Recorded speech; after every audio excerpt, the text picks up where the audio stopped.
In order for you to own and build on a website, you're going to need at least a couple of things.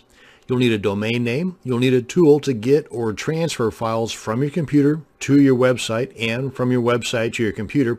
And you're going to need what is called web hosting.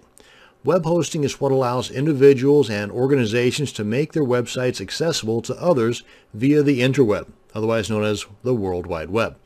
You can see that when you do a Google search here for web hosting, you're going to get over 500 million results popping back at you. So you can see there's no shortage of options to choose from. This video will help you in your search. While it is possible for you, the individual, to have your own hosting service on your own computer at your own home connected to the internet, that's not what I'm going to be talking about in this video, because 99.9% of you will be purchasing web hosting from a company that specializes in hosting websites.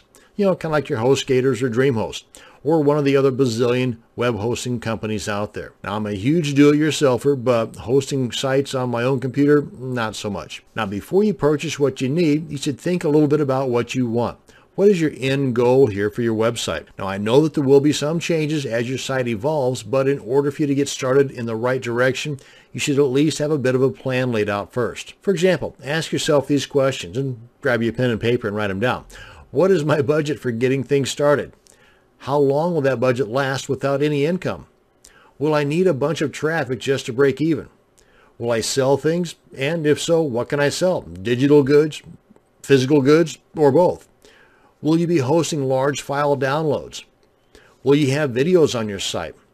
Will I need a secure connection in order to accept credit cards? These are just some of the questions you should write down and refer back to as you do the research for the hosting service you're looking for. Now, I want to first off point out a good resource to go to and a bookmark, and that's our buddies over at Wikipedia. Just do a search there for web hosting service and you'll end up over here. And if we scroll down a tad bit, and under types of hosting, these guys give a great demonstration of each type of possible web hosting you would be interested in.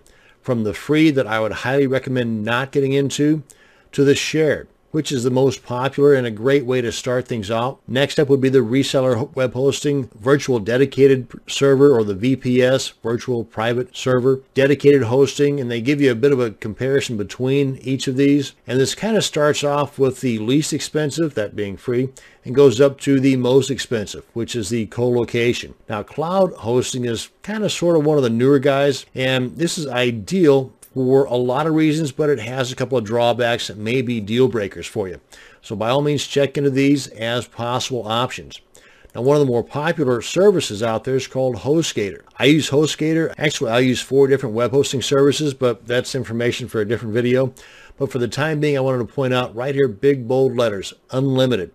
Don't let this be the carrot that brings you into buying their particular service. Nothing against HostGator, because if we check out another popular service, one that I use, they use that word quite a bit too. Unlimited disk space, unlimited bandwidth, unlimited database.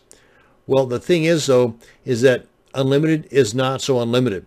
Whenever your site reaches a certain amount of resources being used or bandwidth being used, your site is going to get shut down, plain and simple. So don't let this be the only thing that draws you into buying their service. I don't want to say anything bad about HostGator or any of the other hosting services out there, because they all do that. I just want to bring it to your attention that unlimited does not mean unlimited. Now, one thing too you want to know is that even though you've been with a particular service for a long time, whether it's several months or several years, if you come to the point where you've either outgrown that particular service or you've had several instances where you're not liking their customer support, don't think that you're chained down to that service just because they're watching your websites. No, you can always transfer to another one.